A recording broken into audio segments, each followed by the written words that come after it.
Good evening, ladies and gentlemen, boys and girls, and welcome to the latest episode of the Hard Compound Live. For those of you who don't know, my name's Rich, and I run and operate the Hard Compound. We are a one-stop shop for all things motorsport, whether it be two wheels, four wheels, whether it be touring car, IndyCar, F1, NASCAR, rallying, bikes. Anything you can shake a stick at, we try and cover at least some of it. And we do that in the form of like race previews, race reviews, just articles, throwbacks, things like that. And we provide online social media support for some of the best young drivers and riders in the UK, which is great. And in case you hadn't noticed, we also do live interviews. These are across our social media platforms. As you'll probably know, we are live on Facebook, Twitter, and our YouTube channel right now. So do give us a search on all of those, whichever one you're not tuning in on, and give us a follow. And we're also on Instagram, so give us a follow on there as well.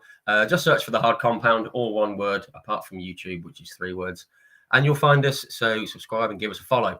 All the interviews are, as I say, we are live, and they're also recorded in the video section on our Facebook page and on our YouTube channel and on our Twitter feed. And we've spoken to quite a number of fantastic guests that we've had. For those of you tuning in from the UK, we've spoken to a lot of the British Touring Car Championship grid, the likes of like Jake Hill, Tom Chilton, Ollie Jackson, Rick Parfitt, Chris Smiley, Jade Edwards, and some guys from the past champions and touring car legends, such as Steve Soper, John Cleland, Gabriele Tarquini, Ricard Rydell, Andy Prio, Ian Flux, Rob Gravitt. We've also spoken to the boss of West Surrey Racing, who is Dick Bennett, and he is credited, with launching the career of Ayrton Senna, Mika Hakkinen, Eddie Irvine, Rubens Barrichello, all these amazing F1 drivers. From the F1 and IndyCar world, we've spoken to the man that Ayrton Senna called his greatest rival in racing, the world karting champion, Mr. Terry Fullerton. We've also had the pleasure of speaking with F1 legends such as like David Brabham, Mark Blundell, Alex Caffey. We've spoken to Derek Warwick, Stefan Johansson, David Brabham. Not sure if I mentioned him before.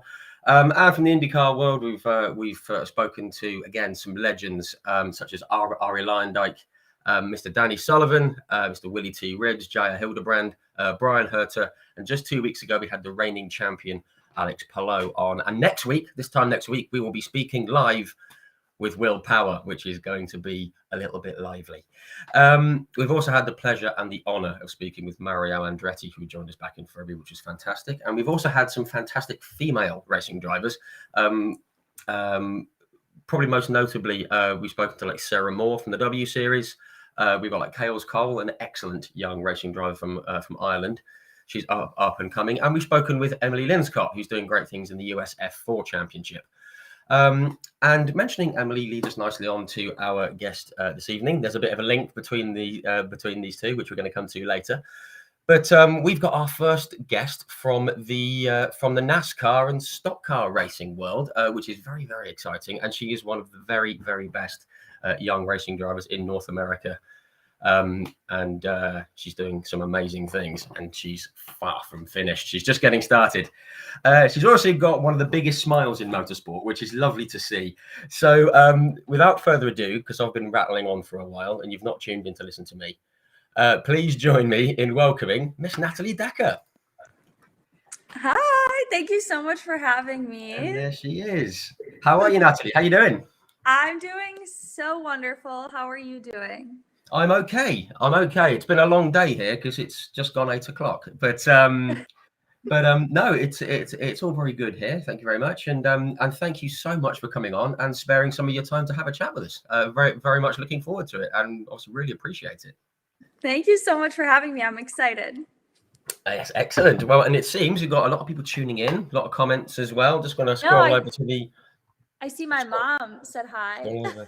The comments, yes, there she is. Hello, Natalie's mom. Hi, mom. Just want to say hi. We've got like Johnny O'Neill, Colin Hart, Oliver Taylor, Amy Decker. There she is. Got Scott Lynch, Tom Hill, Sean Prendergast, Kevin Potter, everyone who's commented, thank you very much. Jamie Reeves, hello. Do put some questions in there, guys. We'll do our very best to get to all of them. Things may well get covered as we go through the interview, but if not, then we'll certainly throw them in. I just want to shout out to David McCrum. Every single time I've put a comment or we've put a post out about you, he said he's your biggest fan. So I have to give him a shout out. So hello, David McCrum, and thank you. Thank you. Yes. But yes, we will get to all the questions as best we can. We've got a lot to rattle through. People always asking about the plans for next year and all that. We're going to come to that. Okay. So yes, right. As you can tell, I talk a lot, so I'm going to let you take over shortly, Natalie. But no, thank you everyone for tuning in. Very much appreciated. And if you want to put where you're tuning in from as well, that would be very cool, just so we can see where you are. Yeah. So what we're going to do, we'll just have a little chat about your career, really, if that's okay. How it's all come about and what you've been doing and where you're going and all the other good stuff that comes with it. So, yeah, nice and relaxed. So basically what I'd like to do is sort of start right at the start. I mean, how did a young lady from Eagle River, Wisconsin become interested in motorsport? Because I read a great thing that your mum put out about saying she, when you were born, she pictured like little ballerina shoes and stuff, and that soon that just stopped very soon. Although I love dance, and I was in plays and I did a lot of shows with my mom, and it was so much fun. I absolutely loved it. But racing was my heart. And my dad and all of his brothers, they raced snowmobiles, and my aunt, she also raced a snowmobile. And they also raced other things like dirt bikes and cars, but snowmobiles is definitely what they were known for. And I grew up around that. I grew up around the racing industry, but just in, Wisconsin, there's a lot of snow there. The winters are long, and that's just what was really popular. And I told my dad, because he's a big NASCAR fan, he always had it on TV every weekend. And I told my dad, I was like, Dad, I want to race in NASCAR. And I was young. I was probably 4 or 5 years old. And I think he definitely thought I was crazy. I mean, I was young. I said I wanted to be a doctor, a football player, all these things. So it was just one other thing I said. He didn't really believe me. And years went by, and I went on a business trip with my father and one of his employees, and we stopped on our way home at a go-kart track. And I fell in love. I was like, these kids are my age and they're racing, and this is how they get started. I only really knew much about snowmobiles. So once I saw this go-kart race, I was like, Dad, I want to go go-kart racing. That's how I'm going to get into NASCAR. And he was like, no, you don't want to do it. Like, stay and dance. I also played hockey. So he's like, you don't want to do it. Just trust me, you don't want to get into racing. And now I understand. It's addicting. Was he kind of steering you to the ones that are a bit safer? Yeah, safer and cheaper. Yeah. And then years later, it was my 9th birthday, and off of Craigslist, I believe, he bought me my first go-kart. It was purple and sparkly, and it had his number on it, which was 04, and he surprised me, which was the middle of the summer. So we started racing when I was 9 in the middle of the summer for my birthday, and I knew right then and there when we hit the track, I was like, I want to be a race car driver. Wow, that's cool.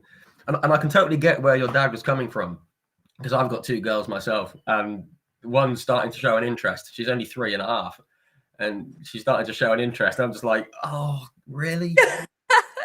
Really? I mean, okay, firstly, cool, but secondly, are you sure? I don't want you to get hurt. Yeah, so it's a dad thing. But no, that's cool. So we've had quite a lot of people on, as I mentioned in the intro, that have started in karting. Obviously, they were years and years and years and years ago. But I think now almost everyone starts in karting. It's a bit more accessible. I mean, it's still not cheap, obviously, but it's a bit more accessible. So it's great that that's where you started. Seems everyone seems to come from karting in the last few years. They do. It's definitely a great way to start. Yeah, absolutely. I did it once, and then it got expensive. My parents didn't like it. I was upset. But no, that's very cool. I'm just going to quick scan through some comments here. Yeah. Oh, we've got like Kales Cole, who I mentioned on the intro there. She said, "Oh, it's happened to me too." Yes, Dad, it's only a Sunday thing for fun. And then it just goes from there. Yes, and can't stop. Yes. Yeah, cool. So you went. So I guess you just went just as a bit of fun to begin with. Was it always kind of fun, or when did it start in your mind thinking, I really want to win, I hate losing? When did that start? Well, it was more of like a fun thing to do on the weekend with our family, my brother and my cousins, and we all went to the track together. And it was something we all look forward to spend time together. But right away, it was competitive because, I played in all these other sports. I was already really competitive. I always wanted to win. And there was never a moment where it wasn't really competitive, but there was a point after a year or two where we needed to either stick with road racing and karting and go the road racing route, or I had to switch directions and get into stock cars. And my dad asked me at that point, he said, well, what do you want to do? Do you want to race stock cars and NASCAR, or do you really like these go-karts because we can get faster ones? And I was like, well, NASCAR is my dream. I want to go NASCAR racing. And he was like, okay, then we have to get you in a stock car. So we got a 4-cylinder. I was like 12 years old and I didn't know how to drive stick. And he surprised me again, and he told me, he said, I believe you're ready, but if you don't feel ready, we don't have to go race this yet, but it's here when you're ready. And I was like, no, I'm ready. Let's do it. So the night before my race, he's teaching me how to drive stick in a Jeep in a parking lot at the campground. The night before? The night before. And we get to the track. Yeah, we get to the track. It's race day. I still don't know how to drive stick, and I'm 12 years old. I was so scared that people were going to judge me for my age and my gender that I showed up to the driver's meeting fully suited up, helmet, everything, and I just stood there. Yeah, so they wouldn't know my age or if I was a girl or any of that. So wow. Yeah, that was my first weekend racing a 4-cylinder. I didn't know how to drive stick, and I was afraid people were going to make fun of me for being so young. Wow, that's quite a start. My goodness. Yeah. Just for those of you who just for the Brits that are tuning in, obviously we all drive, well, mainly we all drive the stick over here, but obviously over in the States it's lots of automatics, and being able to drive a stick is a different thing. So wow, 12 years old and you've got that. You mentioned about the gender thing. We're going to come to that a little bit later on because I want to just touch on that as well, because we've heard similar kind of things from people we've spoken to in the past. But at 12 years old, going into stock cars, I mean, again, for the Brits, can you just explain what the stock car is? Because we don't tend to have it over here. We're a bit rubbish. Well, over here, and what I grew up doing is all stock car racing. So it's literally like it sounds. It is stock. It is built. Everybody has pretty much the same kind of chassis, and it's we race ovals in them. You rarely do road course racing in them unless you're in NASCAR. But like what I grew up doing, short tracks, they were all ovals. We never went road racing with those cars. And they definitely are only made to turn left, and the chassis is like offset for that reason, for making it fast with left-hand turns. And there's all sorts of different ones. Like the 4-cylinder that I raced, it was literally a street car before it got turned into a race car. And that's usually how a lot of people start, once they want to get up into stock cars, or even if their dreams aren't NASCAR, but they want to get into racing, a 4-cylinder here is definitely a good way to start because it's not very expensive and they're not super fast, and they're front wheel drive, not rear wheel. So they're a little bit easier to learn in. But you do need to learn how to drive stick. That's the first bit. Yeah. Well, once you've got that bit, you're away. You're fine. Yeah, then you're good because once you're in 4th gear or whatever gear it is, you stay there. It's not like road racing where you have to shift. So once you get in the gear you need to be in, which is the highest gear, you stay in that gear for the whole race. Right. Wow. So there's one gear of the gearbox just smashed a bit. Yeah. Excellent. No, cool. Thank you. I just want to say hello to a few people that are tuning in. We've got people tuning in from Germany, Lexington, South Carolina, Pittsburgh, Kentucky. Very cool. Thank you, guys. So all over the place. Very good. So you've gone into stock cars. Did it obviously, apart from the learning the stick shift, was once you got out there and racing, was it a huge step? Did it feel like a really huge step up? Because obviously you're not just in a little go-kart now. You're in a full. It was a full-blown race car. So it definitely did feel like a big step. The car was much bigger than what I was used to. I was used to a little go-kart where I could move my head around and look and see where I was at. And now you're like in full containment seat.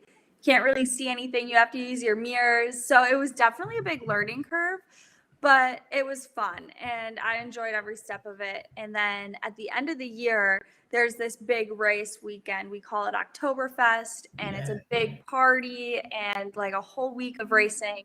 And I won one of my first races at that track in that car when I was 12 years old, and I will never forget that day. It was so amazing.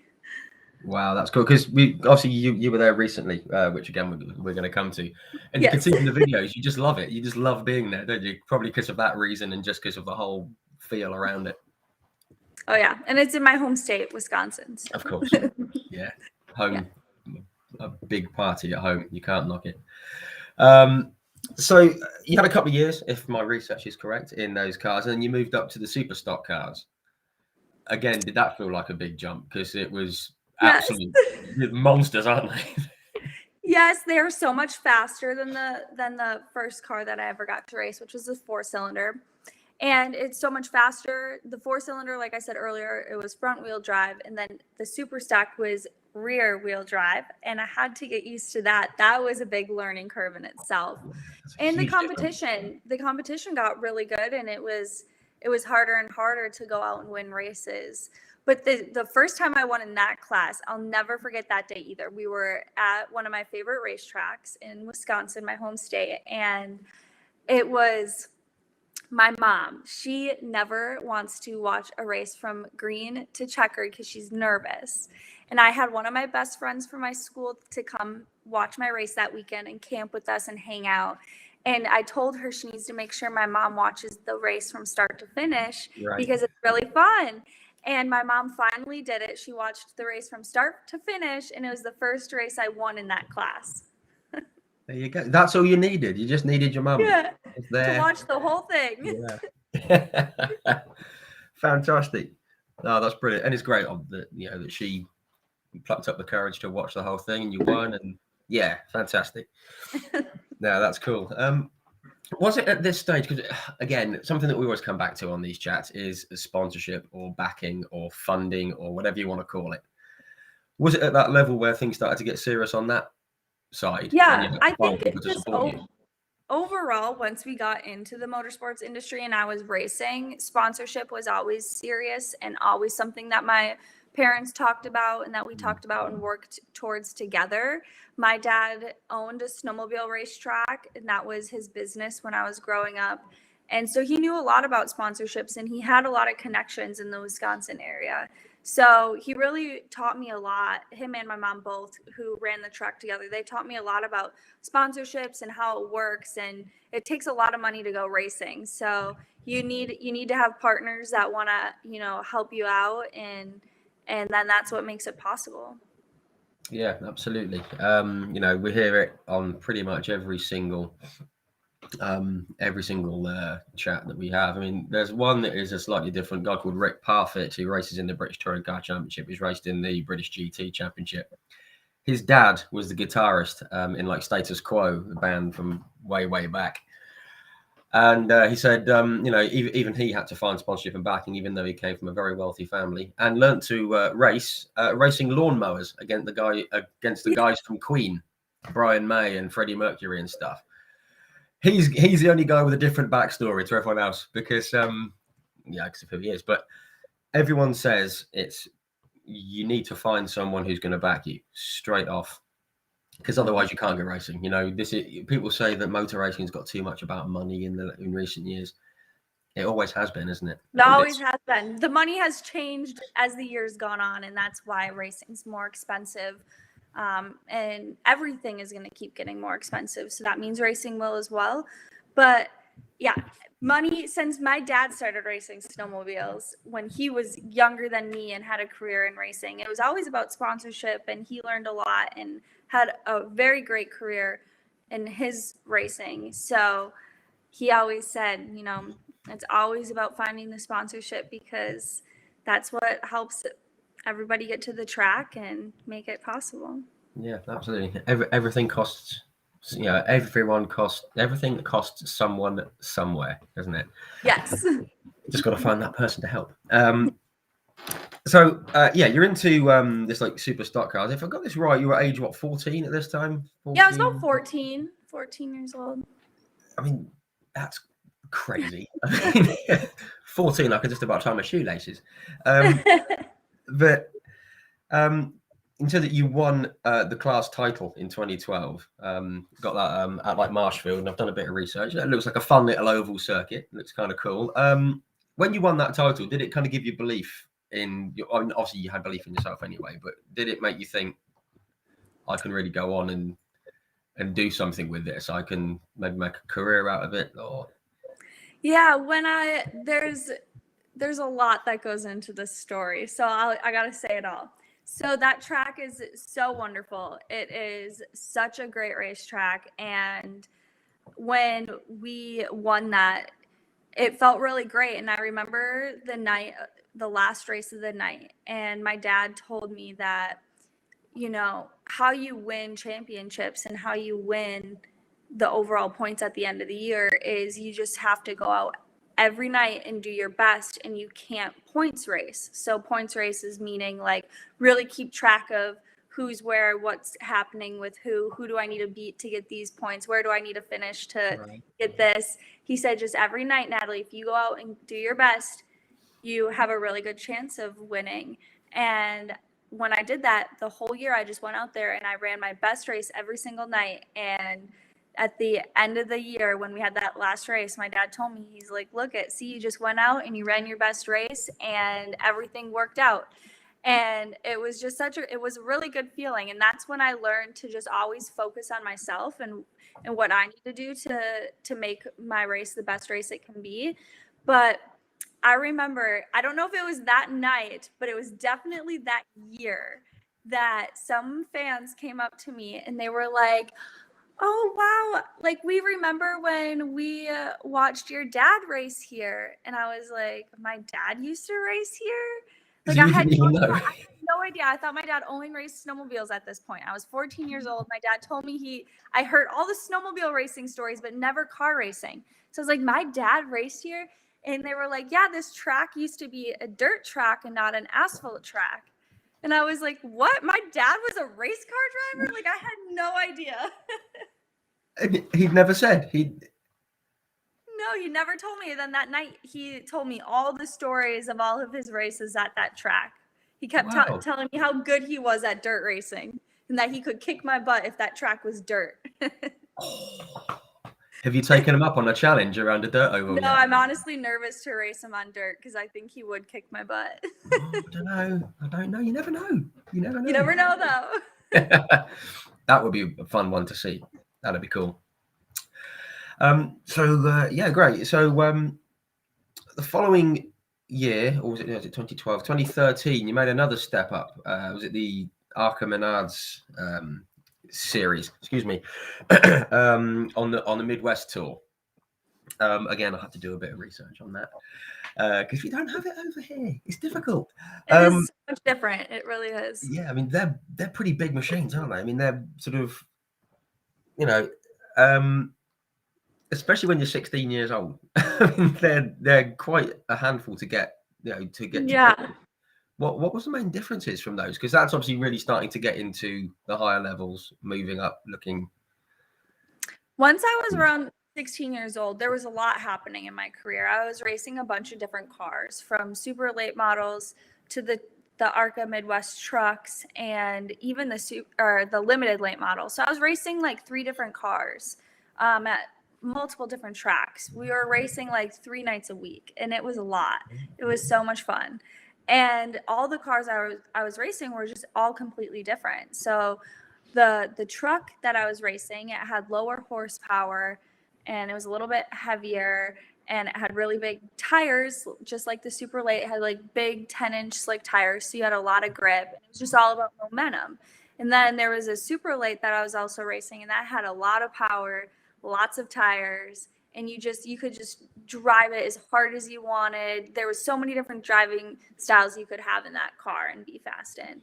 And then the other car I was racing was a limited late model, and that had a lot of horsepower, little tires, not a lot of traction. You really had to like have a lot of finesse. And I really think that year really gave me a lot of confidence because I was racing so many different vehicles, multiple times a week. And it was really fun because I had to adapt every single day to the car. And it was probably one of the most fun seasons I had. Oh, that's cool. That's cool because again, I mean, over here, whether it be in the UK or in Europe, you get a car and you race it for the year, whatever series it's in, whether it's in the touring cars or Formula 3 or what world touring cars, whatever it might be, you get your one car with your team and that's it. So to have so many cars on, racing so often, I guess you obviously have a lot of fun, but you learn a lot and you learn how to handle different machines, different circuits. It puts you in different circumstances, which I think people over here don't get when it comes to oval racing, because we don't do it much over here. And they just don't seem to get that, but you guys jump into different machines and race different ways. And I think it's all about seat time, getting in the seat. Absolutely. Yeah. I mean, do you think it made you like a more rounded driver? Did it, even at that stage, did you think I've come out of this year better as a driver? Yes, it definitely did that. And it really just made me learn how to learn a car fast. So like if I was racing one car one night and the next night I had to race the other car at the same track, I had to completely change my driving style overnight to what the next car I was going to be racing. And I liked that because it just made me have to think a lot. It made me had to adapt as a driver and change my driving style. And it really had to make me a good listener because I had to listen to, whoever was coaching me or spotting for me. And it just made me have to really listen to what they were saying to help me get faster to put it to the track and what I was doing. Yeah, sure. But also girls are better listener than boys, so that could have helped too. I'm not going to disagree. I mean, just ask my wife. I mean, she honestly, I should listen, but I've just seen a comment we got from Tim Banks. Thank you, Tim. He just said versatility is what makes her a great driver. Absolutely true. Thank you, Tim. Yeah, there you go. You can't just stick to one thing. I just had a quick look. I mean, some of the big names from NASCAR have been through the series. You've got like Eric Almirola, who's obviously out racing now. We've got like Rusty Wallace, Tony Stewart, Kevin Harvick, Kyle Busch, Ken Schrader, Dick Trickle. Love that name. Always have since I was a kid. And like William Byron, people like that. I mean, there's some. It's obviously, as you've alluded to, it's a good proving ground, isn't it? For those who can make the step up into the real top levels, as that list kind of proves. Yeah, the Midwest, Wisconsin, what's behind me right here, and all the states around it. So there's just so many good drivers that come from the Midwest. There's so many hard workers that come from the Midwest that move down to the Charlotte area where NASCAR is. There's so many good people that come from the Midwest all around. If you're a driver, engineer, crew chief, spotter, whoever your role is in the sport. But to go and race in the Midwest and do those tours and be competitive in them, it's difficult. There's so many good drivers, so many good teams, and a lot of good sponsorships. So the competition is difficult. And like you said, a lot of good names have raced in that series, have gone to where I'm originally from and grew up and raced. And that's what makes it so much fun. And I'm so lucky that I got to grow up close to all of these racetracks. I got to race Thursday night, Friday night, Saturday night, every single week of the summer. And it was all so close to my house, so close to the race shop. And it was just so much fun. I made so many great memories and so many amazing names I got to race against. Before I even got into the NASCAR series, I got to race against Johnny Sauter. He came back to Wisconsin and did a big race, and I got to race against him. And I just thought that was the coolest night of my life. I'm not surprised. That is very cool. That's and I fantastic. also beat him. Well, it was 2 features. I won the first feature. He won the second feature. Oh, so, yeah, but you did it first. So yeah, exactly. Old you second race, isn't it? No, that's fantastic. And just saying about Wisconsin, obviously one of the more famous, one of the more famous racing drivers from there. Obviously, also females like Danica Patrick. She's from. She's from Illinois. Yeah, like right below. Illinois. Sorry, she's down on the board, isn't she? Just like right here. Yeah. That's it. She's down there. So again, like my map. Yeah. She's in that white bit. Just yeah. It's right there. Yeah. And obviously she went on to do some amazing things and blazed a trail for women in North America, wasn't it? Really, she was. Yeah. Obviously there were a few before her, but yeah, pretty cool area to be from. Speaking of Illinois, me and a few guys from the hard compound, we're going to be in Illinois and Indiana next May. There's some race going on at the end of May, Indy something. So we're finally making it. So that's good. Yay, that's exciting. I know. I've been wanting to go since, I'm going to give away my age now, since I was 7, 1988. And it's a long time ago. So there we are. Christian Carver Danica was born in Wisconsin, but is from Illinois. There you go. I knew there was something. I knew it was something about that. So again, just moving forward, you've gone through the ARCA Menards Midwest Tour. The NASCAR Drive for Diversity, that sort of came up in 2015. Obviously, we've done a bit of research, we know what it's all about, but if you could just explain what it's all about. I mean, you can probably guess from the name, but so what kind of was it? What is it? And how did you become involved in it? Yeah, so my father, he heard about the program and he did some research, and there's a big tryout for it every year. And I went to the tryout for 1 year and I didn't make it. And then the following year I went back and tried out one more time. And I got chosen to be one of their drivers. And I had to move. I was still in high school. I didn't even graduate yet. So I had to move from Wisconsin to North Carolina for a whole year to race for their team. And then in between races, I would fly home so I could still race with my team back home in Wisconsin. And I got to meet so many people. And it really, when you go to school and your teachers tell you like, this is going to prepare you for the real world, or like the real world is very scary and like you don't know what it's like to be out in the real world. And I remember always hearing that. And I already felt like I already knew what they were talking about because I started my profession at such a young age. I was already like considered a professional athlete at such a young age. And I was doing all these things and, learning about business and sponsorship and doing these big events. And I was, just 15, 14 years old. And then a few years later, when I had to move to North Carolina, I was 16, 17, I was 17, I think. And I felt like really ready for it. I was not scared, but I did miss. I played hockey in high school. So that broke my heart. I had to not play for a year. I did fly home every once in a while and play because I had to. I've missed it so much. So I would come home and I'd play with my team every once in a while. But it was amazing. And I met so many people. I learned a lot about NASCAR. And then a few years after that, I moved back, I did a year in North Carolina. I moved back to Wisconsin for a couple years, and now I'm back in North Carolina. Back again. Yeah. See, you just can't stay away from a good thing. See, it's right? Easy.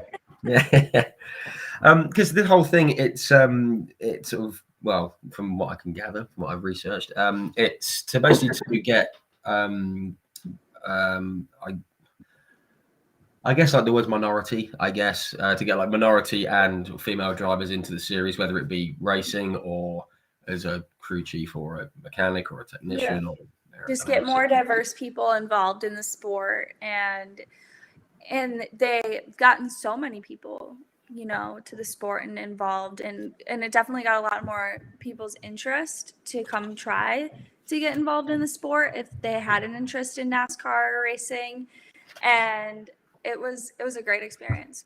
Yeah, excellent. And we like programs like that, making it accessible for people, whether regardless of where they're from or who they are, or what kind of bank balance they've got or anything like that. It just provides somewhere where if you're good enough, you can get in.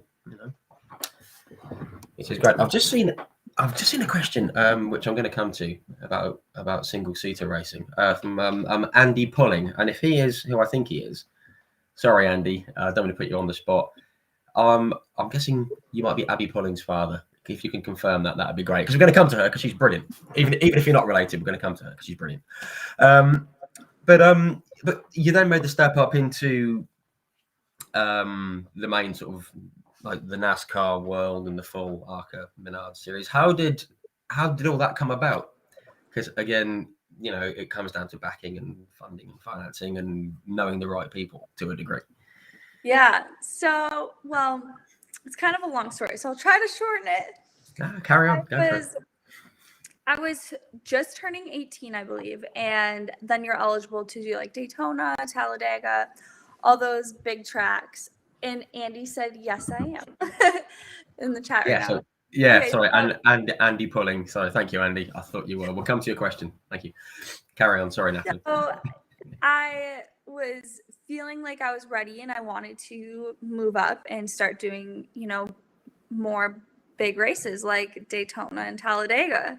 And I told my parents that, we should really try to put together a plan to find some sponsorship and put a few ARCA races together, because that's a big step before you get into NASCAR. And I needed to get cleared to be able to, do all these things. There's so many rules. So we have a family friend, and my mom randomly one day, we were all sitting at home, and she's like, "You know what? I think I'm going to reach out to our friend who I'm pretty sure my grandpa and my dad were the ones who knew him, and just because he was so well known and did so much for the community that we live in, so that I'm pretty sure that's how they knew who he was." And my mom just texted him and was like, "Hey, we're trying to like raise money and find sponsorship for my daughter Natalie. We're trying to get her into the next step of racing and race like at Daytona and Talladega, and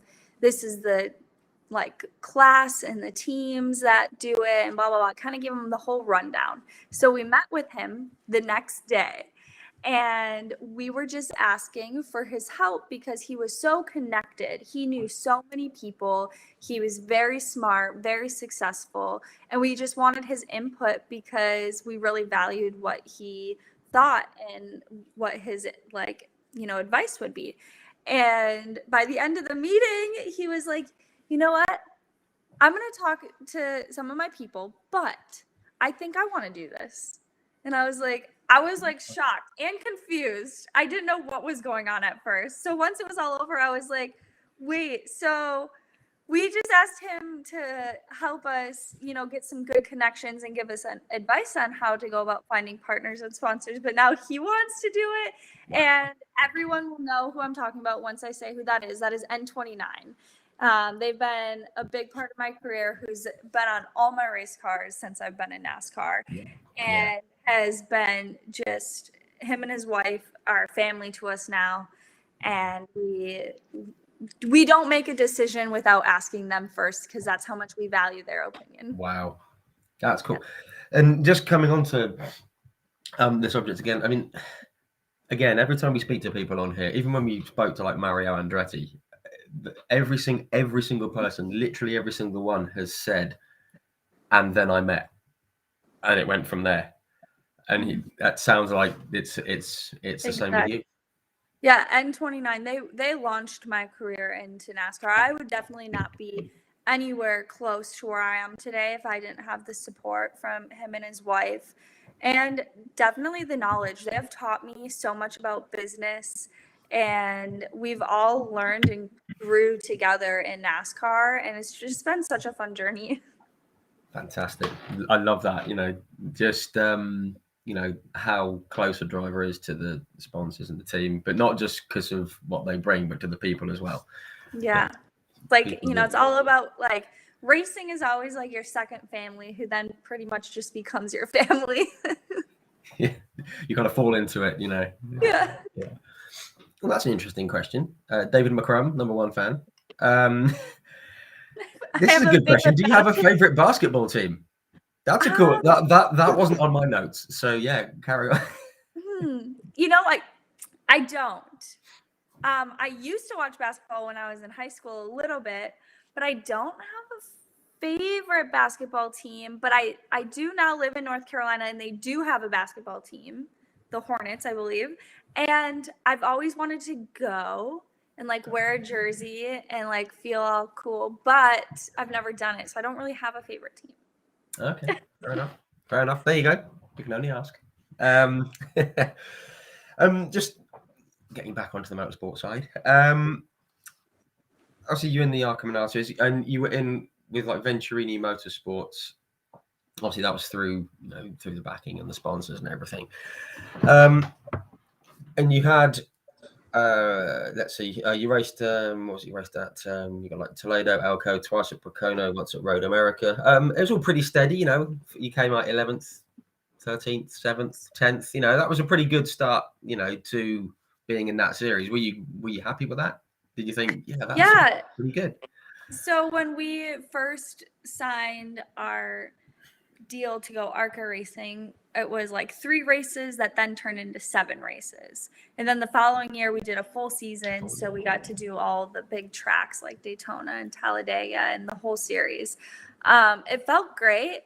But let me tell you, the competition, the people I want to say kids, because I feel like we're all still kids, but the kids that I grew up racing with, the kids that I grew up racing with, and just to name a few, Zane Smith, Harrison Burton, Tyler Ankrum, Chandler Smith, that's just a few. Yeah. And there's 20 more of them.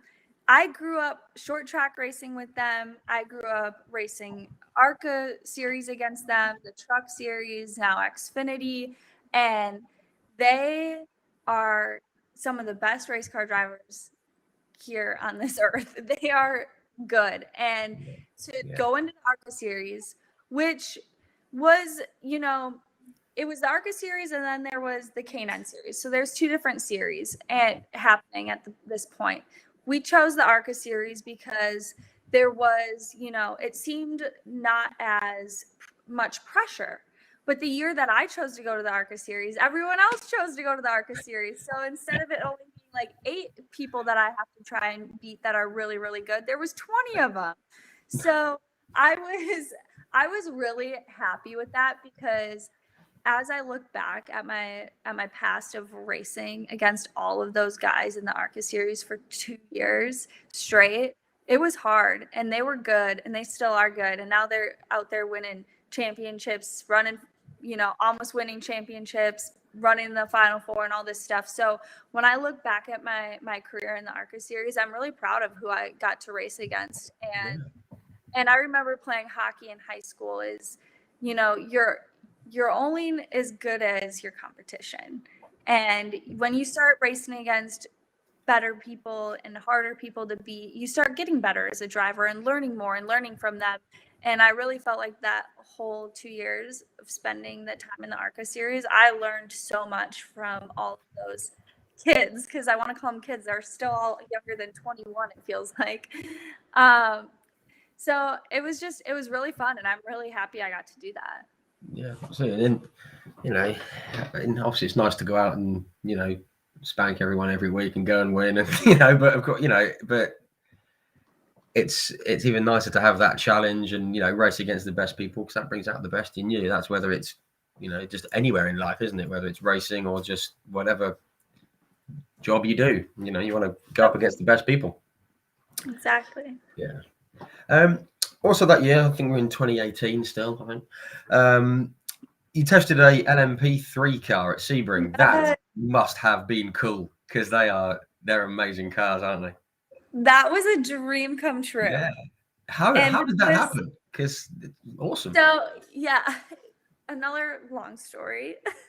My dad raced snowmobiles, and a guy that he raced against his name is Tony Avi, and he did a lot of other racing. He's a very well-known road racer, and he's just done so much. And he has a team, and he had an LMP3 car, and he mentioned it one day randomly. I don't know how it got brought up. And my sponsor N29 was like, you know what? We should test it. Like, let's do a test session with Ave. He's really good friends with my family. Him and my dad are pretty much best friends. And I was like, all right, I'm in. Like, you don't have to ask me twice. I'll test the LMP3 car. So we flew into Sebring, and it was my first time on a big road course like that, racing, a car that was meant to be on a road course. Yeah. Wow. And I remember it was a 2-day test session. And the first day I was confused. I was like, this track looks like a parking lot. I don't know where I'm at. I don't know what corner is coming up next. I'm used to knowing exactly what the track looks like. But to learn the track, it took me a whole day. So I was getting in the flags, and road racing are different than oval racing. So I was getting the move over flag like the first whole day, and I had the fastest race car there. I had an LMP3 car. I was the fastest car there. But the first day there, I was lost. I was like, I don't know what corner is coming up next. I don't know if it's a left-hand turn or a right-hand turn. So it took me a whole day to learn the track. But by the end of the test session on the last day, which was like an open session for anyone to come to. So there was all sorts of different cars there. But I went from getting the move over flag to having them put the move over flag for me because I learned that fast. And it was by far the most fun test session I ever did. And it was such a cool car. And I hope one day I can actually race one and not just test one. Oh, that would be cool. That would be cool. Because you got the IMSA series, that's sort of over there, isn't it? The Le Mans equivalent thing. Again, spoke to a few people who have driven those. Spoke to David Brabham, who's a legend, and he said he absolutely loved them. I think we spoke to Brian Herter as well a few weeks ago, and he said he absolutely loved racing those kind of cars. He was like LMP1 and LMP2, and he said they would. This is a guy who's won races in IndyCar, and obviously his son Colton's doing great things. But he'd said that was the most fun he had. I think the word he used was, I think he called them a brute. They were just, you get in them and you go and you think, whoa, because they're just amazing machines. They are. It was so much fun. Yeah, that would be cool. That's another little direction, possibly. See how things go. Hopefully, one day. Cross your fingers. Absolutely will. You mentioned about Tony. Are they family friend and everything? He gave you the opportunity to race at was it Road America in 2017, I think, if my research. Yeah, so I've done a lot of racing with him, and my first race was at Road America with him in the TA car in the Trans Am series, and those cars are fast, like the most horsepower, fastest race car. We raced at Daytona also, like later that year after Road America, and we went over 200 miles an hour at Daytona fast. And I remember I had a bruise from shifting on my hand from my palm all the way down. And it's sequential. So it's just forward to downshift and back to upshift. And I remember asking my crew chief, I was like, why is this happening? Like, it's not that hard to push it. And he's like, let's look at the data and see how much pounds you're pushing, because I can calculate how much pounds you're pushing on the brake pedal or, anything. So calculated it. Every time I downshift, it was equivalent to me pushing 800 pounds. I don't know how to convert that to. But that's still. It's a lot. Yeah, I'm not doing maths, but I'm not gonna try either. But it's a lot. It's a lot. Like that's I wouldn't some force. Lift 800 pounds. Yeah. So I was like, that makes sense. And I realized then that those cars were crazy. They were fast. They were just so much fun. You needed so much strength. And it was like at the end of the day, after a day at the track in one of those cars, I just felt really good about myself because it took a lot of strength. It took a lot of courage because those cars are fast, scary fast. And it just took a whole complete different driving style to race one of those. So it was fun. Wow, that's cool. If I'm ever in Wisconsin, I'm never asking you for an arm wrestle. That's for sure. No. Never gonna happen. I'm out. I'm tapping out already. Yeah. Wow, that's amazing. Just want to go back to the comments. Got a couple of questions. Got like David McCrum and Johnny O'Neill and things asking about some other series and the future. I'm going to come to that. Promise. We are going to come to that, guys. So stick with us. There's a little disagreement going on there. Formula One, NASCAR. We'll come to that. Yeah, so you've done that.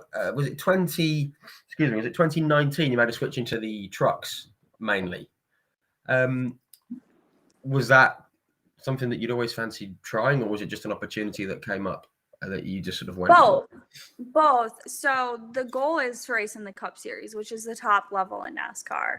Yeah. And the trucks was just another stepping stone. And we met with the team, David Gilliland, and David he's amazing, and his family is so wonderful. They have such kind hearts, and they want the best for everybody. And they were such a great team to race for.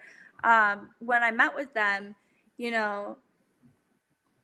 I met with him, and my sponsor N29 came with as well. And the decision as we sat there, we didn't know what we wanted to do next. And David really guided us in the direction to just making the jump into the trucks, because you're going to just learn so much more. You're going to learn so much faster, and eventually you have to do it. So you might as well just go for it and do it now. There's no restriction against my age. I didn't have to go race at any tracks to get cleared. Like, I was capable of doing it. So he's like, why not? Like, just get into it, do it now, start learning now, because you have years to go later into the Xfinity series and learn more in there or do other things, but you might as well just do it. And we're like, you're right, you might as well. So we did not a full season. We did, I believe we did about 16 races with David Gilliland in the truck series. And it was fun. It was a great time. And I really got to meet a lot of new people in the sport, because now I was like in the series of NASCAR. And it was fun traveling around with the whole series and going to all these tracks that the Cup guys and the big guys were going to and racing at. And it was really a lot of fun. Oh, I bet. I bet it was good. I mean, when we, this was going to be the next question was, you mentioned about, I think you mentioned previously about like, you've got, like Daytona Super Speedway and Talladega. Now, over here in England, people think they're the only two ones. It doesn't get much coverage. Obviously, everyone knows Daytona, but Talladega, you can blame Ricky Bobby for that one, the film. Only the Brits only know it because of that. Talladega Nights, I think. But I mean, they're obviously they're huge arenas, huge grandstands and big part. I mean, are they your favorites, the super speedways? Are they the ones that you think, or do you think, oh God? I love the super speedways. I come from short track racing. I think the super speedways are so much fun. You're in the draft, you're wide open. There's a lot of strategy that goes into play, and you just have to race it completely different. As a driver, your strategy needs to be different. And it was really fun doing those tracks for the first time and learning that. It was like I was learning to race all over again, because it was just so different. And I loved that. It was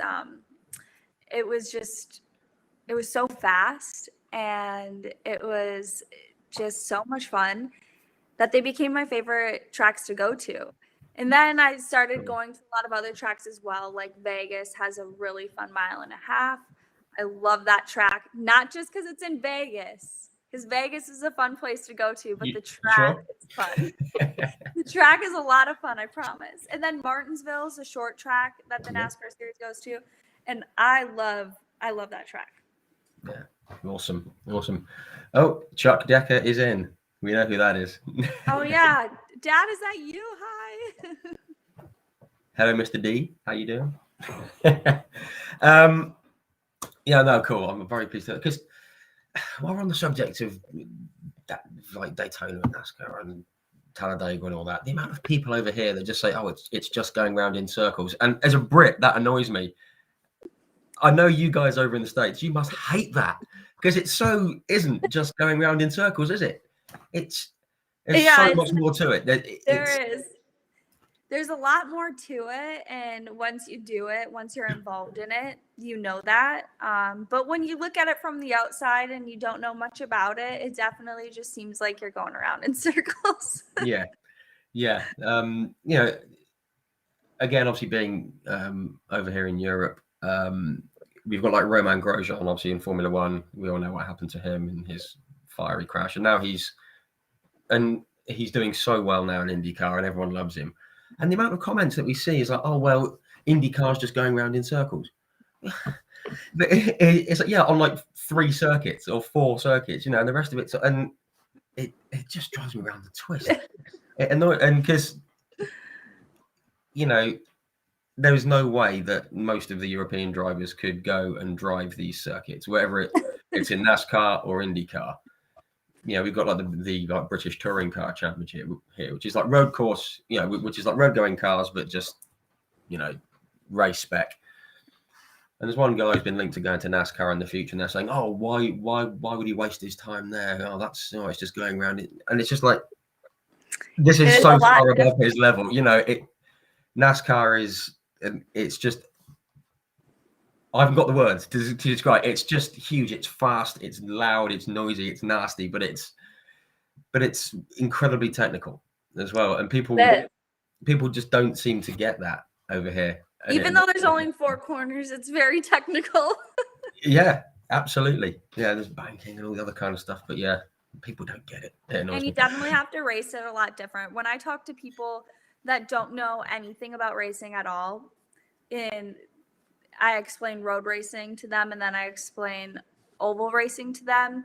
The biggest thing I tell them is that oval racing, you want to, if you're going to pass another car, you usually set them up and pass them on exit when you're on throttle. And then in road racing, there's certain corners you can do that, but you mostly pass them under braking, and you try to outbrake them. And I said in NASCAR and oval racing, there's not a lot of braking. You can't outbrake someone. That doesn't work that way.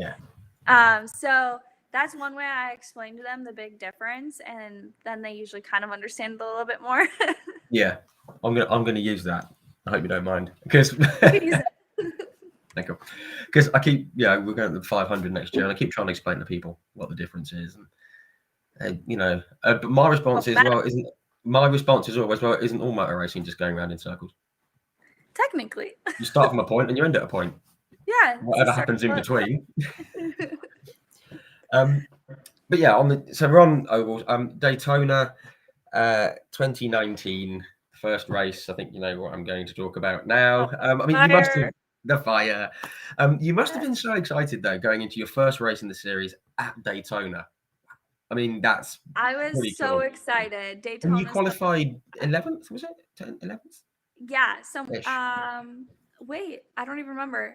11th? Yeah, probably. Because they did like qualifying before COVID and everything was the top 12 had to requalify. Yeah, so it was definitely top 12. But I remember I was so nervous. I was so excited. And the green flag didn't even really wave yet. And I was on fire like that fast. So a piece of tungsten fell off another car and way up in the field. And our strategy was to drop to the back. So when we got on the track, we get the 1 to green. I dropped to the back of the field. And when that happened, that 1 to green flag, something fell off a car, which was a piece of tungsten, and a bunch of people were running it over. And it went through the front bumper of my car, and it hit my left front tire and just like destroyed the tire. Right. Now all I know is I have a flat tire, so I key up the radio and I said, "Hey, my left front's flat. I need to come down." And they're like, "Okay, well, at Daytona, when you're going 80 miles an hour on that big track under a pace lap or coming to the start finish line to take the green flag, it feels like you're going 20 miles an hour. It feels very slow. So I thought I was going very slow coming to pit road with a flat tire, but I wasn't. I was probably going 80 miles an hour. So it just destroyed the tire even more as I was coming to pit road. And it tore up all the oil lines and everything. And then a spark happened and boom, the fire just started. And it was big. The fire, it came all the way around the A post and in the cockpit around me. And when the fire was, when I could feel my face get warm from the fire, I was like, this is scary. I've never been scared in a race car until the fire was in my face. I think that's a good time to be scared. I think, I think that's allowed. I think. I remember the car was on fire just slightly. And my spotter told me, he said, you're on fire. And I was like, okay, I think I can make it to my pit stall because that was the first pit stall. But then as soon as I'm going around the banking and I come off the banking to come straight down to pit road. And as soon as the angle of the way the wind and the air was flowing around the car, it hit that fire at a different angle and it just got big fast. Yeah, when from the footage you can see it just goes from being a tiny little fire to being Gee, wow. And you didn't even sort of make it into the pit stall. You sort of went in and I was close enough to my stall. My interior guy was the one that jumped over the wall and helped me get out. Yeah, sideways out the window. I mean, and then he passed me on. I'm very small. I'm only 5 feet and about 100 pounds. So he gets me out of the car and he's holding me like this. And he just hands me over to the next person in line, whoever's next to him. And that guy just grabs me and throws me like I'm, I'm so little. We saw you go over the wall. It was like, where's she gone? Yeah, he just threw me. I was like, okay, that's a way to get me away from the fire. The bit looked a bit more brutal than the fire. It was like, what have they done with her? Oh, wow. No, that was, I mean, obviously fairly spectacular end, but I mean, obviously just very disappointed, I suppose. You'd sort of given it the build up in your mind and you were ready to go, and then that happens. Yeah, it happened so fast that once I was with my crew chief, my helmet was still on, and all the cameras were around me at that point. And I just remember telling him that, like, I was just in shock. I didn't even realize that, like, my night was already over that fast, and it sucked. Yeah, I bet it did. But you got out. That's I got out because that could have gone the other way, and it could have been worse. Yeah, absolutely. So yeah, not the start you wanted, but still, it's a good story, I suppose. I mean, it's There were good photos. At least, some very cool photos. I think we used some actually on the post about it, and truck with the fire.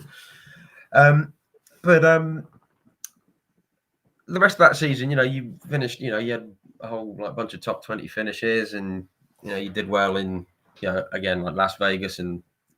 Where have we got? Las Vegas and Dover and Chicagoland and all that. And there's some good races in there. And how did you feel the season was going at like the midpoint? Was it kind of where you wanted it to be? No, I definitely don't feel like the season I wanted was happening, but I was learning a lot, and there was a lot of things out of my control that were happening during the season that I just had no control over, with something breaking or I'm not able to finish out the race because of a problem with the motor or a tire that blew during the race. So there's so many things out of my control. Yeah. So even though I was still learning a lot and doing all these things, I just felt like, I wish that it could have been a little bit different.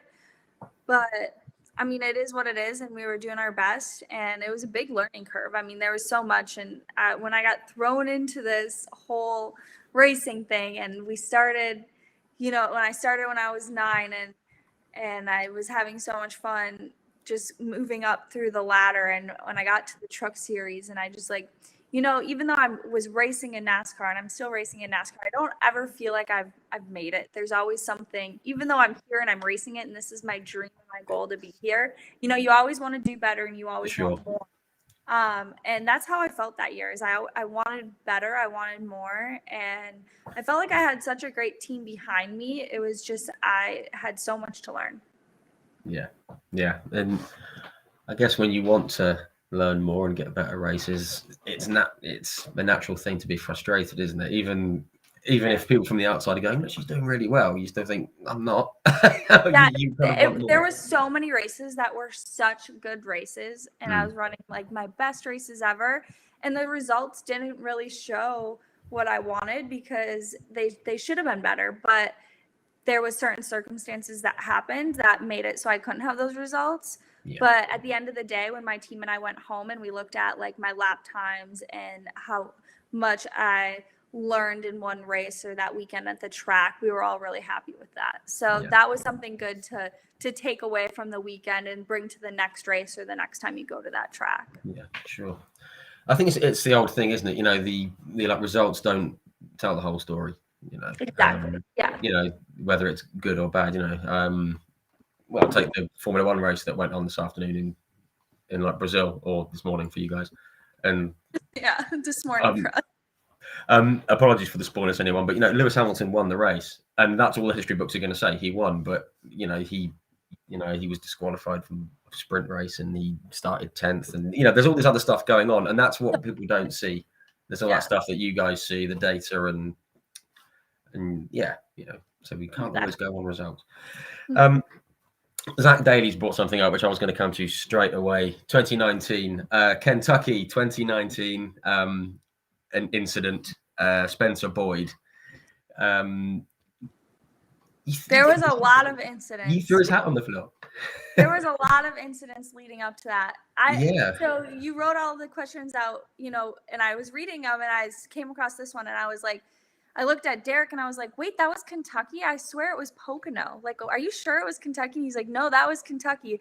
Like, there's been so many incidents that him and I had together. And then we finally became friends and there weren't as many incidents. But I was so mad that race because I was on the outside of him going into turn one and he kept coming up into my lane and just right-reared himself.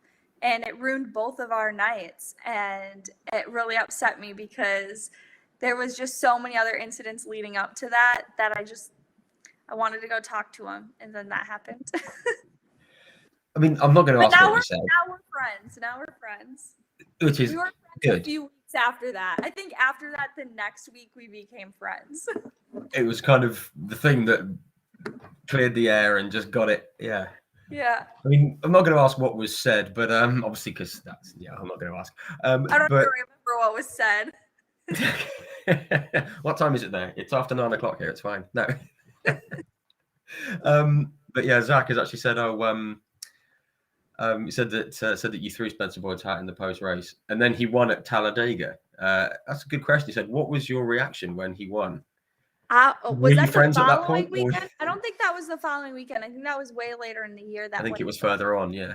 Yeah, it was later in the year, and I remember someone got disqualified, and he finished second or something, so he won. So he was like already out of his car, like everyone was already going through tag, and I remember when they then made him the winner and he went to victory lane. I was just leaving the track, and I could see victory lane, and I was so excited for him. I remember I was walking with my Auntie Sue, and we were like literally jumping up and down, clapping. We're like, yes, we were brilliant. So excited for him to win that. Like that was huge for him, and that was such a cool moment to see that. Excellent, good. I'm not sure if that was what Zach was going for. I think he was like, you were like, yeah, he won, but no, not at all. But you were obviously friends by then, which is fantastic. You know, when you race cars, you're friends with everyone on track or off track, and then obviously when you're on track, you want to beat them. And you know, growing up racing, the people that I was most closest to, my boyfriend, for example, when I race him harder than I race anyone else. Oh, I bet. Yeah. You race your friends. Bragging rights. Harder. Bragging rights. You got to beat your friends. Your close friends. You might be mad at them when you're on track, but once you get off track, you're good. It's all okay. Sometimes. Not always. Yeah. And most of it, I totally get that. Even when me and my friends, we go and play like mini golf, I'm terrible. I'm like, and you want to beat them. Yeah. Oh, I'm the worst. I'm just the worst loser. So that's good. I'm glad it runs in all walks of life. It is good to hear. One thing I've got about that race at Kentucky, and I hope this is right, because we don't have like people that sponsor races over here in the UK or anything like that. But I just did a bit of research on this, and the race in Kentucky was called the Buckle Up Your it was called the Buckle Up Your Truck 225, presented by Click It or Ticket. That is a cool race name. That's cool. We just get Silverstone. Yeah, we get the name of the circuit. You know, we don't get all this cool stuff. Yeah. And you got the Dick's Sporting Goods 500 and stuff. It's just fantastic names. We don't have it. Yeah. We're boring. I don't know. That's all NASCAR. I don't know how that all works. I love it. It's all good. Just fast forward a bit further. You did a bit. Yeah, we touched on the Trans Am thing, and you obviously enjoyed racing those cars. But you had for the first series, well, the first season of the W Series, you went and had a tryout for that. You got through the first cut, but obviously sadly didn't make the second one. Yep. Was that the first time you'd raced single seaters since karting? Yeah, that was the first time I ever sat in a single seater doing that. Wow. And I remember, so my brother came with me I have a brother, if anyone doesn't know that. He's a model. He's older than me, and much taller than me. And you can definitely tell he looks like a model. He's very good looking. And he came with me to all of those tryouts. And I remember the first tryout was really fun because we got to drive like over this. They had these sprinklers and it made like the ground soaking wet. And then you drive over this platform and it would kick the car sideways and you'd have to save it so you didn't spin out and fun things like that. It was so cool. So yeah, I made it through that round. And then the next round, which was a couple weeks or maybe like a month later, we had to get in, I'm pretty sure it was a Formula 3 car. Yeah. And I remember my first time on the track. First of all, there's no spotters. I was not used to that. I've always raced with the spotter, so that was weird. And then I was following someone, and a rock hit my helmet, and I was like, "This doesn't happen when I race a stock car." Yeah. So I remember coming back to the hotel, and my brother's like, "So do you like the cars?" And I was like, "I mean, yeah, like I love racing any type of car, but I'm like not too sure about it because like a rock hit my helmet." I was like, I've never experienced that before. So that was very different. And I was just not really used to, it was my first time driving one of those cars. So I was not used to like the downforce and how hard you could go, like how much speed you could carry through the corner because like aerodynamics in the car and how it works. I wasn't very knowledgeable with all of that. So to learn all of that in 2 days at the track was a lot. Wow. Yeah. But yeah, I definitely love stock car racing. That's where my heart's at. But road racing is fun. I just definitely like the roll cage and the windshield. Yeah. A bit of protection from stuff. Yeah. Wow. Mentioned earlier on about Andy Pulling. His daughter Abby, she's obviously gone in and raced in I think 4 rounds this year, Silverstone and Zandvoort, and then the double header at the Circuit of the Americas. And she took pole and got on the podium. And I don't want to really say her age, but I think she's like 14 or 15 or 16. That's awesome. I mean, and she's gone and done it, and she had to pull out the British F4 series due to lack of funding. And you think, how can someone that good? How can someone not want to take a chance? Because she is done absolutely amazingly. But over here, W Series, it kind of divides opinion. I just wanted to get your kind of thoughts on it. Some people think it creates more like segregation, more division between males and females and things like that. But, and this is my personal point of view, because you don't have to bring any backing. It's all, it's all done. You haven't got to bring any backing or support. You just turn up and do your thing. And I think it's a great.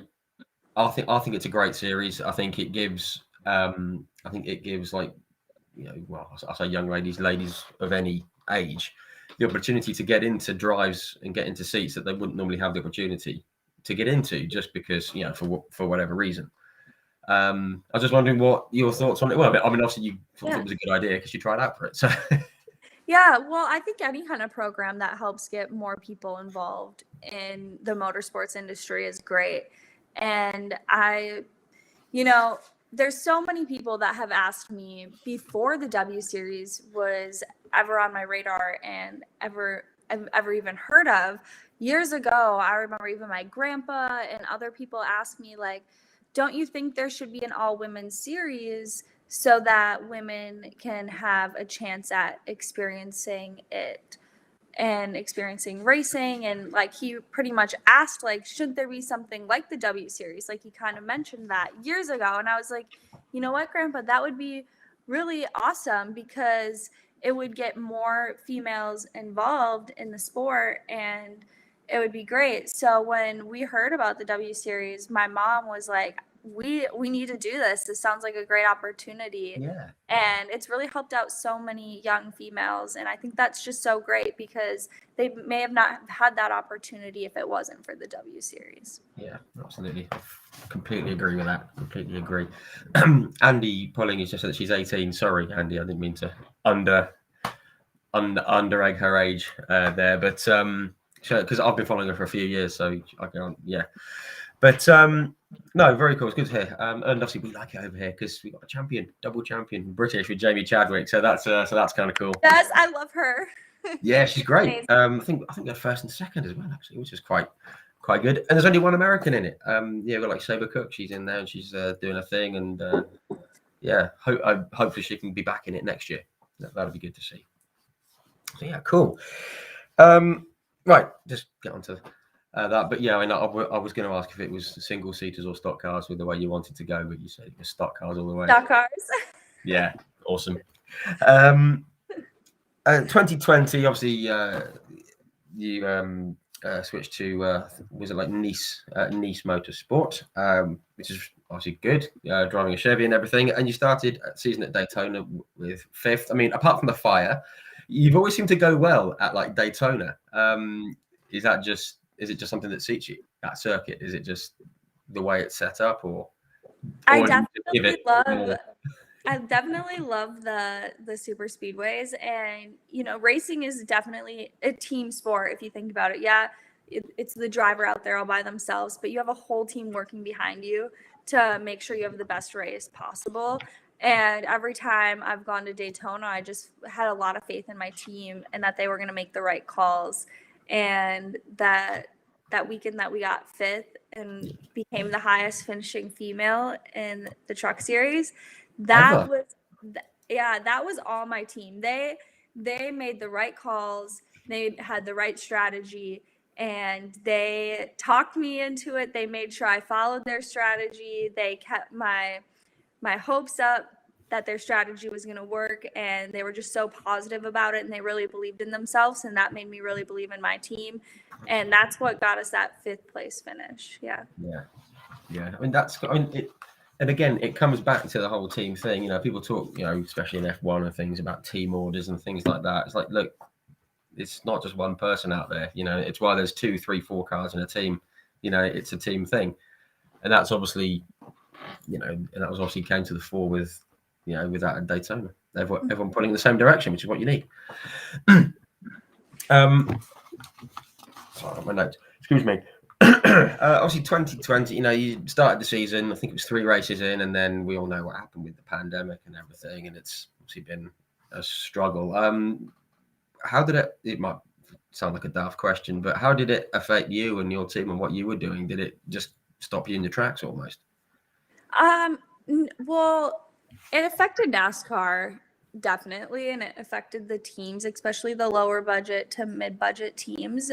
Financially, it was really hard on everybody, and it really affected the drivers, as in trying to find sponsorship and keep sponsors involved, keep sponsors interested, because they couldn't come to the track anymore. But as to going to the race and racing and going to the track and stuff, that changed, and we stopped practice, stopped qualifying. You literally flew in, raced that day, and flew home. No practice, nothing. So that was difficult as being someone very new in the sport. And that was hard, but it was still fun because we still got to go to the track. We still got to do our job. We still got to have a great time. So it was different. It was different. I was excited to hear that some tracks, this year were having practice and qualifying and stuff like that.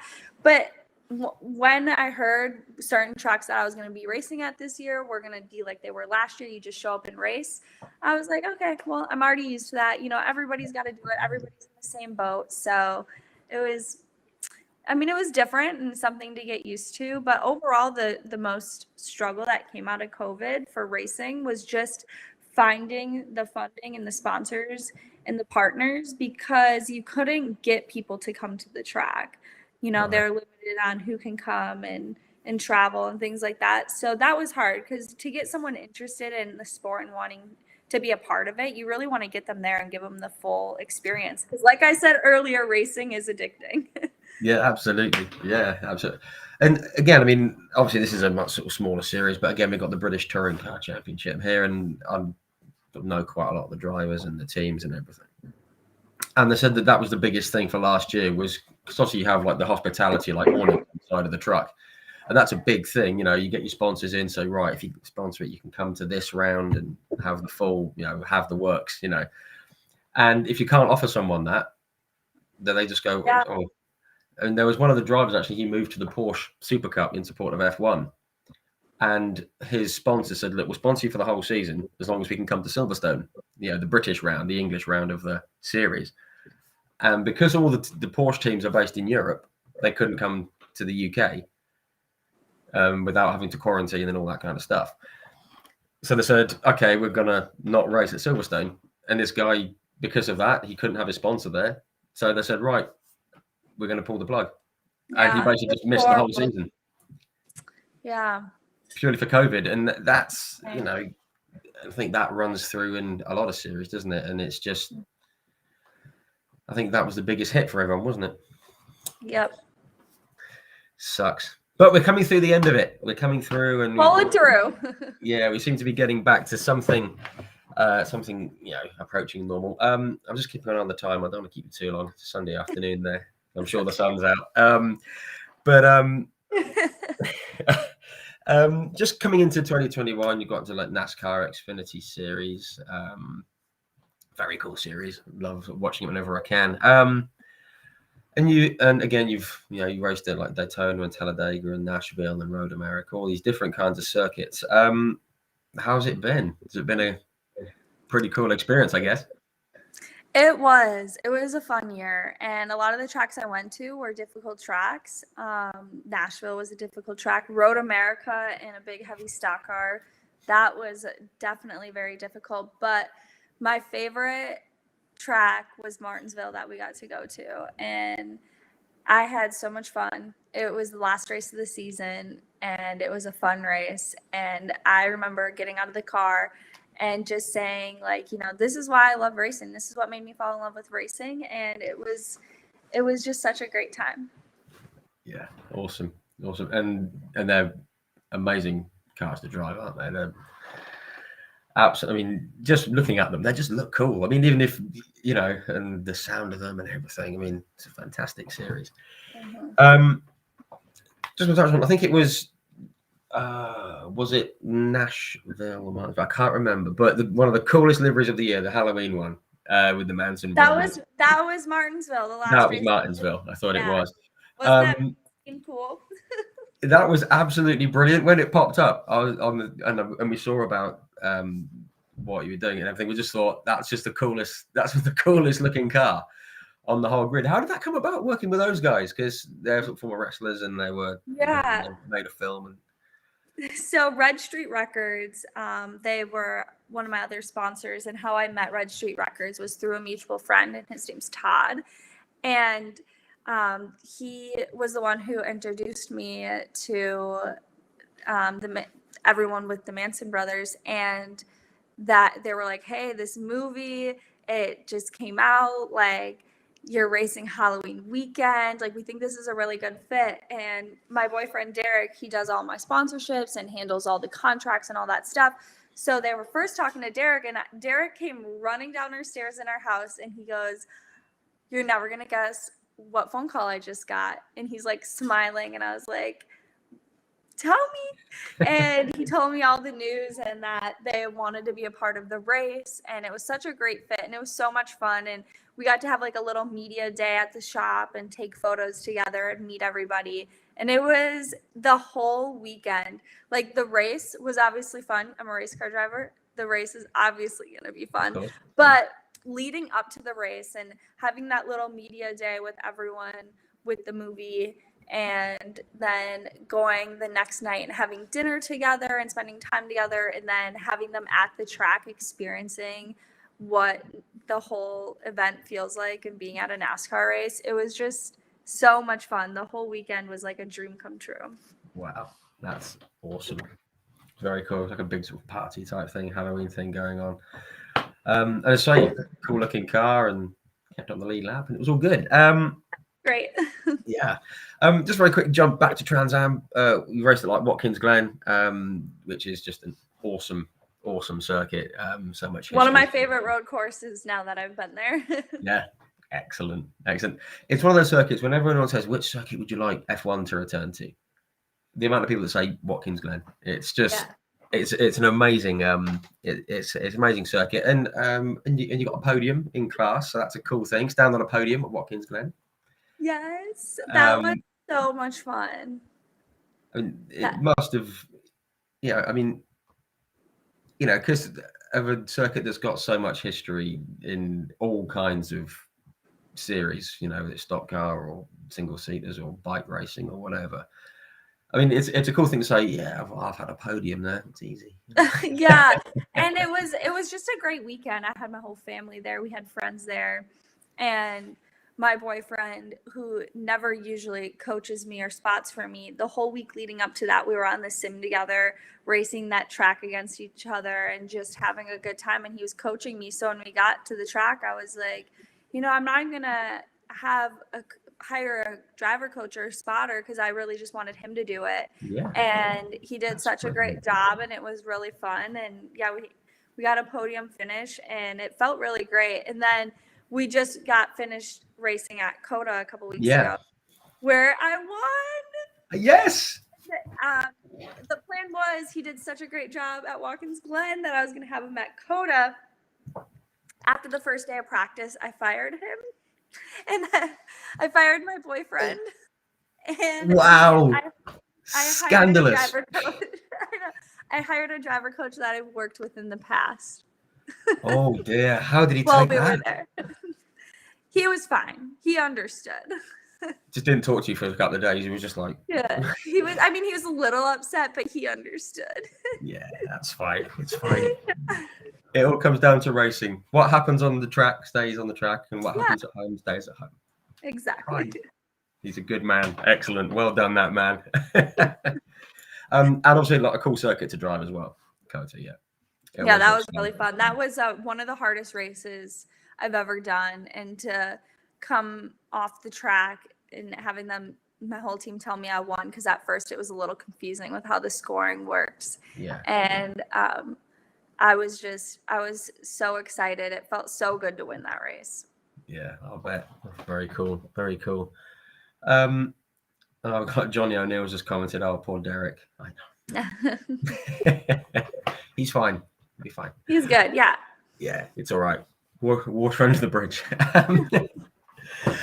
Just very quickly, I want to come on to Oktoberfest. You mentioned it before, and it was like a double whammy of a weekend, because you were team owner for Derek, which must have been interesting, something different. And then obviously you had your success in your own truck. The whole team ownership thing, is that something that you like to go down the route of, and did you enjoy it? Because obviously the first race got rained out, but then but yeah, was it it was something good. that you like to do? It was very we have the car, we have the toolbox, we have everything we need to go to the racetrack. And Derek gave up a lot for his racing. And it's not that he, like, of course he'd want to race in NASCAR if he had the opportunity to, but he, you know, he just raced with his family locally and loved racing, and, you know, gave kind of all that up to come move to North Carolina with me. Wow. And help make my dreams come true. So when I reached out to a couple sponsors that, you know, we were friends with and had been talking to for the last year, they were like, yeah, we're in, like, we want to make this happen. And we want to get Derek back in the car. And it was such a cool story because, you know, he's done so much and sacrificed so much for me. I just wanted to have a fun weekend, and it was great. He did such a great job. Kind of threw everything together last minute, but not really last minute. Like, for racing, it was last minute, but we still had 3 months to prepare everything. Wow. But it's definitely something we want to do in the future. Derek and I together, we want to race the super late model more. You know, if I'm racing it, if he's racing it, there was a crew chief there named Travis Braden, who is very close friends with us, and his girlfriend, Jess. You know, if he wants to race it and we can find the funding to go take that car to more tracks and just have some fun with it, because that's what we all grew up doing. We just want to go to the track and feel like we're at home again. And that's what that car will do for us. So hopefully next year we can make that happen more. It's crazy to think that now I'm like categorized as a team owner, kind of, because I went to the track as a team owner. But it was fun. It was a lot of work, and it was weird being the business person and not the race car driver. On the other side. But I liked it. It was just as addicting because I had just as much power as a race car driver. You know, power. That's decisions. Yeah. Power is an important word, isn't it? Yeah. No, brilliant. That's excellent. And obviously, yeah, the first race was rained out, but he got third in the next day. Yep. And then the big race, the last race of the weekend, the 200 lap race.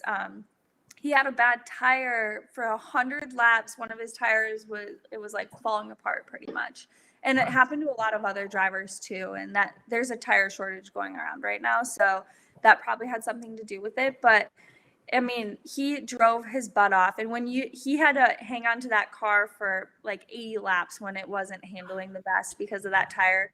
That's not fun for drivers to do that. So he really drove his butt off, and he had a great time, and we all got to do it together as a family, and that made it special. Yeah, excellent. Sounds like a cool event. And as you say, it's in your home state and everything. But then you had your truck race, which you won from fourth. We've seen the footage. It was pretty cool. The guy behind you, he tried to really pull something out of the bag on the last corner, and he didn't have an answer, did he? No, yeah. So I won the heat race. The feature, I don't remember exactly where I finished, but it was fun. It was fun to be back in that car. And I remember I was already exhausted from the weekend of just getting this whole team together. And then I get in that car, the truck, and I remember getting out of it after the first practice. And I was like, Derek, these things are a handful. They take so much energy. It was by far one of the most physical. It was so hard, and it took a lot of muscle for whatever reason. I don't remember those cars being that difficult and taking that much muscle to drive. I was like, I'm going to be tired. The race was only 25 laps or 20 laps or something. And I was dead after that. I was exhausted. It was hard. I bet it was. I'll bet. But it does look like fun. It looks like a lot of fun. It was a lot of fun. Yeah, excellent. Very cool. Just gonna move forward a bit. Obviously, you were racing for. You were racing for like breast cancer awareness, which is obviously very cool. Cool thing to do, having that on the truck, and silent auction for charity and all that kind of thing. Just want to come that you sort of do a lot of things off track as well, which obviously people who follow you on like YouTube and things like that will know all the stuff that you do. Just before we get to that, just a quick shout out to all the sort of sponsors that you guys have put together. You've had like Nerd Focus and like Whisk Lift and like Spring Rates, and obviously like Tony Ave as well. I mean, there's some amazing people have got on board, hasn't there? Yeah, we really do, and I'm so thankful for the whole team that I have, which is Derek, my parents, my aunt, and close friends that just help me. They always have my best interest every time they're making decisions for me and my career. And to be able to have such a good team behind me to help me go out and find sponsorship and just keep, furthering my career, it really means a lot to me because I don't think I would be able to get this far in my career without them. They're so amazing. And everyone always asks me, like, what's the best advice you could give someone that's like up and coming in their career or has a big goal? And I always say you need to have a good support group around you and a good team around you, because there's going to be hard days or days that you don't know what decision to make. And if you have good people around you, good things will happen. Yeah, absolutely. No one can do it on their own, can they? Exactly. Yeah. Just one very quick thing. Your helmet this year is absolutely awesome. Who came up with that design? It's the coolest design. Thank you. So my boyfriend was like, you should do a really colorful helmet. And I was like, I'm not sure. I don't know. And then I started looking at really fun, colorful helmets. So I had this, ever since I started getting my helmets painted, I had the same guy do it. And I reached out to them on Instagram, BKP, and I tagged them in all the photos of my helmet. So if anyone wants to go see them, they can click on their profile. And I sent him a bunch of pictures and just colorful random stuff. And I was like, surprise me. I'm not even gonna give you any more detail. I just want lots of colors. Here's some inspiration pictures. I said, go crazy. And when it showed up to our house and I unboxed it, I was like, this is exactly what I wanted. I love it. It's great. Even though you didn't know what you wanted, as soon as you saw it, it was like, yep. Yeah. Because I was like, I didn't want to I wanted it to be fun and a surprise. And they did such a wonderful job on the helmet. Yeah, that is awesome. It's very cool. Very, very cool. Just want to come to things just off track. Just want to wind it down a bit on take that over an hour and a half of your time. I do apologize. Just off track. The Arthritis Foundation. Obviously, that's something quite close to you. Just a few words on them, because they do great work, and obviously it's something that you like suffer with as well. Yeah, so the Arthritis Foundation is definitely close to my heart. I was born with rheumatoid arthritis, so I've always had it since I was a little girl, and I've been on a bunch of different medications, from a chemo treatment for like 10 years. It's called methotrexate. A lot of people with that autoimmune disease take that medication. It works very well. Then now I'm on a different infusion that I go and I get every few weeks. But the Arthritis Foundation's close to my heart because of that, and we've done a lot of different fundraisers and done a lot for them and with them, and it's so amazing because I get to meet so many amazing people through them, and they're such a great foundation to work with. Yeah, fantastic. And and obviously like you and they obviously do fantastic work together, which is great to see. Yeah, love that. Another one it's quite close to you, hot scream. We don't have this over in the UK, right? This spicy ice cream. Obviously, people over here will be like, "What?" I'm telling you, spicy ice cream. Like, you would think, like, I don't know if I want to try that, but it is amazing. It is so good, and yeah, it's just been so much fun making those little videos with them, and I love their ice cream. I'm a big dessert person. I think I get that from my father. So it's just great. It's so good. It's so delicious. And if you haven't tried it yet, you have to try it, because you would never think spicy ice cream. Like, who would have thought? Yeah. It's amazing. Exactly. Yeah. I mean, I don't think we have it over in the UK, but as I said, I'm coming over to the Indy 500 in May. I'm going to find some. Oh, my mom just said in the chat, November 20th. There's a big thing that the Arthritis Foundation is doing, and that's in Milwaukee, Wisconsin. It's called the Jingle Bell Run. Yeah. I'm not going to be running. I'll be walking. A lot of people will be walking. You can run if you want, but it's a big fundraiser, and I'm going to be there. Yeah, awesome. I was going to say come to that, but yeah, that's a very cool thing to do. Yeah. She actually put walk with Natalie. She actually specified. Yeah, walk. Yes, I am. Which is awesome. Just again, I mean, you mentioned on it. I just want to finish with a few words on Derek. Obviously, he's been a huge support to you. and you guys are great together. You know, we've seen some of the stuff you do, like the wakeboarding at the cable park and things, which we don't have in the UK. It just looks like you guys have a lot of fun, but you're very serious about your racing, which is great. Yeah, definitely. We need to have a good balance in our life, and we both love racing so much. I mean, a minute does not go by when we're together that we don't talk about racing because we love it so much. But you know, there's more to life than just your career or just one thing, and you need to always have balance in your life. You need to have love in your life. You need to have happiness in your life from multiple different things. And we find happiness obviously in racing, but in so many fun activities that we get to do together, even if it's just going and taking our dogs for a walk or going on a drive to go to a new coffee shop or something. There's always so many fun things we try to do when we have downtime and we're not working, because our schedules can get so busy. And when we have a little downtime, it's fun to do something different and experience something new. Yeah, absolutely. All looks like good fun.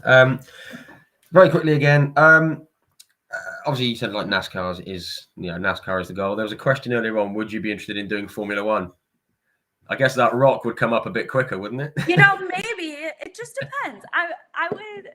I'm open to trying it again. Something that's open wheel. I'm open. Yeah. It's Well, we'll see. We'll see how we go. Never know. You never know. Exactly. You never know what's going to come your way, which is cool.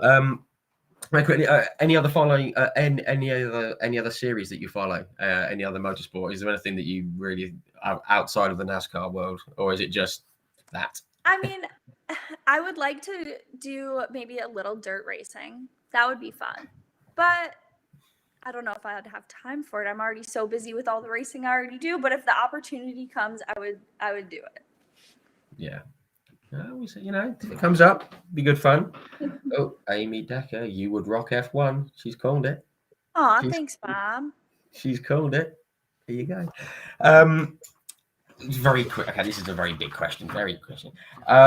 If you could drive for one NASCAR team, if there was one NASCAR team, if you could get to, obviously not to have a go at anyone else or to discount anyone else, just want to put that out there. Is there one that you think, I'd like to race for them? Because I've got a team in mind, but I'm not going to say anything. Well, when I was younger, it was always a dream to race for Hendrick, but I don't know. I don't know if I could pick, like if I really had the option to pick right now, if you were like, pick any team, when you pick it, whoever you decide you're going to go start racing for them tomorrow, I don't think I could do it. I would need someone else to pick for me. Yeah, fair enough. I couldn't do it. I wouldn't know. Yeah, I guess it's a, yeah. But when I was younger, my dream was to go race for Team Hendrick.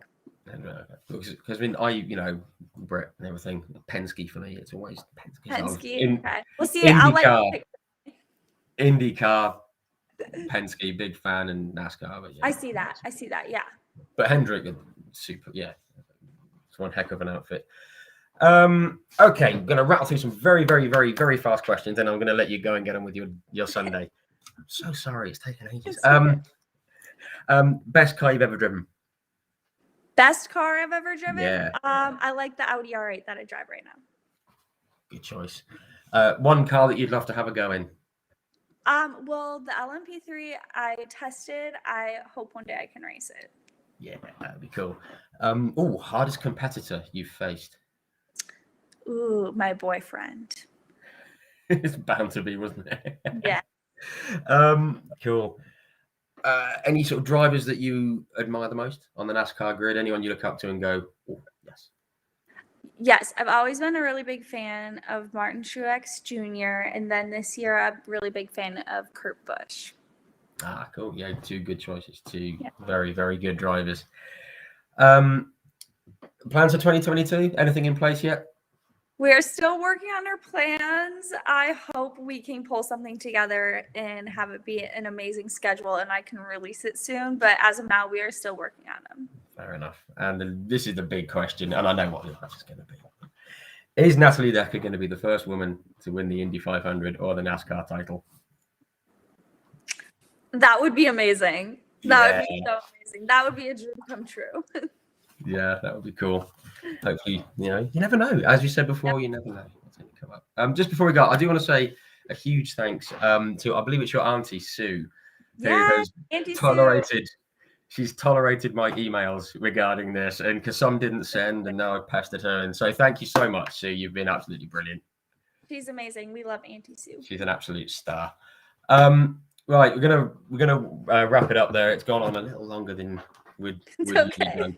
But no, but thank you so much for coming to join us, and thank you to everyone who's put the comments in and the questions and has sent questions in beforehand. Sorry we couldn't get to them all. We hope that it covered everything, but thank you everyone for tuning in. And obviously, Natalie, thank you so much for joining us. It's been great talking to you. Thank you so much for having me. This has been so much fun.